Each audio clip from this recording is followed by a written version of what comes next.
Bismillahirrahmanirrahim. On the demand of Muskan from Sheeshambagh Fatehgarh Farrukhabad UP, ये problem matrix की है। ये थ्योरम है एक, show that the matrix B dash A B, यहाँ पर बी डैश बी के ट्रांसपोज मैट्रिक्स को डिनोट करता है। कहीं पर यहाँ पर डैश की यहाँ पर टी का भी यूज़ कर सकते हैं।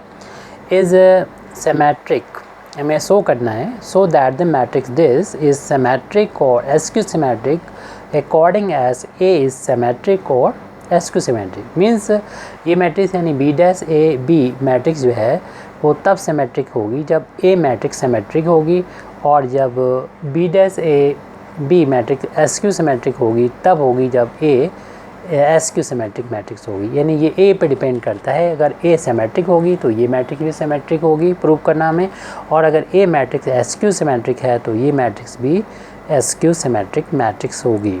तो यहाँ पर यानी दो केस हैं, तो हम पहले फर्स्ट केस को लेते हैं, यानी सिमेट्रिक वाला केस। फर्स्ट केस में हम मान लेते हैं let A be a symmetric matrix. तो अगर हमने ये माना कि ए सिमेट्रिक मैट्रिक्स है तो इस मैट्रिक्स को भी हमें सिमेट्रिक प्रूव करना पड़ेगा। अगर हमने ए को सिमेट्रिक मान लिया है तो उसका सीधा मतलब ये होगा कि ए का अगर हम ट्रांसपोज लेंगे यानी ए डैश निकालेंगे तो वो भी ए के इक्वल ही आएगा। इससे हम अब हमें ये प्रूव करना है ये मैट्रिक्स भी सिमेट्रिक होगी, तो इसका ट्रांसपोज लेने पर इतने के बराबर आ जाए तो हम इस वैल्यू को फाइंड करेंगे, चाहे तो इसे इक्वेशन नंबर 1 डाल दें जिसका यूज़ करेंगे। अब हमें बी डैश ए बी को पता लगाना है ये सिमेट्रिक है, अगर सिमेट्रिक है तो इसका ट्रांसपोज लेने पर इस वैल्यू इसी मैट्रिक्स के इक्वल आना चाहिए। तो हम लोग जानते हैं जब मैट्रिक्स का यानी 3 मैट्रिक्स हैं इनके मल्टीप्लिकेशन का ट्रांसपोज ले रहे हैं तो इसमें हम रिवर्सल लॉ लगा देंगे ट्रांसपोज का, और रिवर्सल लॉ के अकॉर्डिंग बस रिवर्स की तरफ से लिख दीजिए, यानी पीछे से यहाँ लिखना पड़ेगा। पहले ये वाला बी आ जाएगा और इस पर डैश लग जाएगा यानी ट्रांसपोज हो जाएगा, फिर ये ए आएगा उसका ट्रांसपोज लग जाएगा, फिर लास्ट पहला वाला लास्ट में पहुँच जाएगा बी डैश और इसका भी ट्रांसपोज हो जाएगा। तो हमने ये जिस रूल को यहाँ पर लगाया है उसको कहते हैं the reversal law, the reversal law for the transposes. तो रिवर्सल लॉ का हमने यूज़ किया। अब अगेन इसको हम ऐसे लिख देंगे बी डैश ए डैश, और हम लोग जानते हैं कि किसी मैट्रिक्स के ट्रांसपोज का भी अगर ट्रांसपोज लेते हैं तो वो उसी मैट्रिक्स के इक्वल आता है। तो इस रूल के अकॉर्डिंग बी डैश का डैश कर रहे हैं तो वो भी बी के इक्वल आ जाएगा। अब हम इक्वेशन नंबर 1 का यूज़ करेंगे और ए डैश की वैल्यू को ए के इक्वल यहाँ पर रख देंगे। तो ए डैश की वैल्यू ए के इक्वल है तो इसे लिख देंगे बी डैश ए बी लिख देंगे, और देखिए ये किसके इक्वल चल रहा है, ये देख चल रहा है बी डैश ए बी के ट्रांसपोज के इक्वल चल रहा है। मीन्स इस मैट्रिक्स का ट्रांसपोज यही मैट्रिक्स आ चुका है। तो जब ऐसा होता है तो हम डेफिनेशन जानते हैं, किसी मैट्रिक्स का ट्रांसपोज अगर वही मैट्रिक्स हो, जैसे ए का ट्रांसपोज दिया तो ए आ गया, तो ए जो है वो सिमेट्रिक मैट्रिक्स होती है। ऐसे इस मैट्रिक्स का ट्रांसपोज लिया तो इसी मैट्रिक्स के इक्वल ही आया, जो ब्रैकेट के अंदर है वही ये यहाँ पर है, तो ऐसी मैट्रिक्स कहलाएंगी सिमेट्रिक मैट्रिक्स। तो हम यहाँ पर कह सकते हैं कि ये matrix this implies that B dash A B is symmetric matrix, symmetric matrix. तो हमको ये प्रूव करना था, तो फर्स्ट केस तो यहाँ पर हो गया। अब यहाँ पर सेकंड केस को हम यहाँ पर लेते हैं।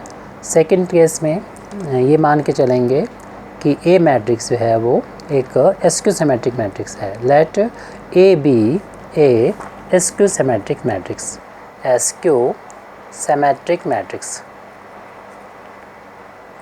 तो अगर ए को हमने एसक्यू सिमेट्रिक मैट्रिक्स माना है तो हम लोग जानते हैं जो मैट्रिक्स एसक्यू सिमेट्रिक मैट्रिक्स होती हैं तो उनका अगर हम ट्रांसपोज लेते हैं यानी एड्रेस निकालते हैं तो आएगा तो उस इक्वल उस मैट्रिक्स इक्वल आएगा, लेकिन साथ में माइनस साइन और यहाँ पर लग जाएगा, और इस वैल्यू को हम इक्वेशन नंबर 2 को दे दें, क्योंकि जिस तरीके से हमने यहाँ पर इक्वेशन नंबर 1 दिया था और फिर हमने लास्ट में जाके उसका यूज़ किया था, तो लिख दें यहाँ पर यूजिंग इक्वेशन 1। तो फर्स्ट पार्ट हमारा ये यहाँ पर हो गया था, फर्स्ट प्रूफ हो गया था।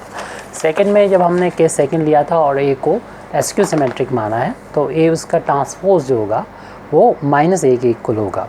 अब हमें ये प्रूव करना है कि हमारा जो मैट्रिक्स B'(a)B है वो भी एक एसक्यू सिमेट्रिक मैट्रिक्स होगा। तो बस हम इसे पता करते हैं सिर्फ ट्रांसपोज लगा के, तो ट्रांसपोज लगा दिया और फिर हम यहाँ पर रिवर्सल लॉ फॉर ट्रांसपोजेस का यूज़ करेंगे। यानी अब B, इस वाले B जो लास्ट में है वो पहले आ जाएगा, उसका ट्रांसपोज हो जाएगा, A का ट्रांसपोज हो जाएगा और B' का ट्रांसपोज हो जाएगा। ये हमने कैसे लिखा, तो वाई रिवर्सल लॉ ऑफ ट्रांसपोजेस, तो रिवर्सल लॉ का यूज़ किया। अब एक रूल और लगा देंगे कि किसी मैट्रिक्स का ट्रांसपोज का भी ट्रांसपोज हो तो वो उसी मैट्रिक्स के इक्वल होता है। यानी अगर B' है तो उसका भी अगर ट्रांसपोज लिया तो B के इक्वल आएगा, तो इस रूल का यहाँ यूज़ किया। अब हम जो इक्वेशन नंबर 2 है उसका यूज़ करेंगे, क्योंकि A मैट्रिक्स हमारी थी एसक्यू सिमेट्रिक, तो A उसका ट्रांसपोज लेंगे तो -a के इक्वल आ जाएगा। तो हमने यूज़ किया इक्वेशन नंबर 1, तो यूजिंग लिख देंगे, हमने यूज़ किया इक्वेशन नंबर 1 का, यूजिंग इक्वेशन 2 का, इक्वेशन 2 का। अब ये माइनस शुरू में आ जाएगा तो -B'(a)B आ जाएगा, क्योंकि माइनस स्केलर है इसलिए इसको हम पहले लिख सकते हैं।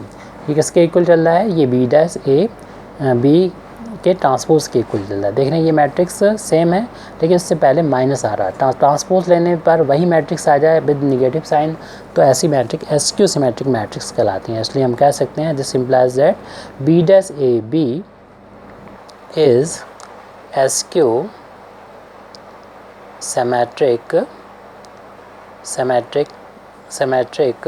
मैट्रिक्स। तो इस तरीके से हमारी ये थ्योरम प्रूव हो गई। और इसकी डेफिनेशन अगर देखना है तो हमारा डिस्क्रिप्शन में जाके इस सिमेट्रिक मैट्रिक्स और एसक्यू सिमेट्रिक मैट्रिक्स की डेफिनेशन को देख सकते हैं। Thank you very much Indeed for listening me.